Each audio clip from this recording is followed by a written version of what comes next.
সমস্ত অহংকারের মালিক হলো আল্লাহ পাক রব্বুল আলামিন।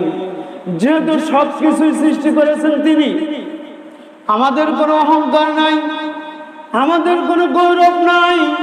তার কারণ হলো আমরা তো কোনো কিছু করতে পারি না। যা কিছু আমরা বানিয়েছি মূল উপাদান হলো আল্লাহ পাক রব্বুল আলামিনের পক্ষ থেকে দেওয়া। এই মোবাইল যিনি আবিষ্কার করেছেন, মেধাটা আল্লাহ পাক রব্বুল আলামিন দিয়েছেন ওই ব্যক্তিকে। মূল ধাতুগুলো দিয়েছেন আল্লাহ পাক রব্বুল আলামিন। সুতরাং অহংকার করার কিছু নাই।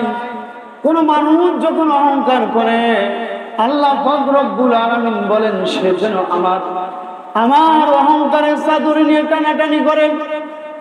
দুনিয়ার কোন মানুষ, কোন নেতা সাহেব যখন রাস্তা দিয়ে হাঁটে,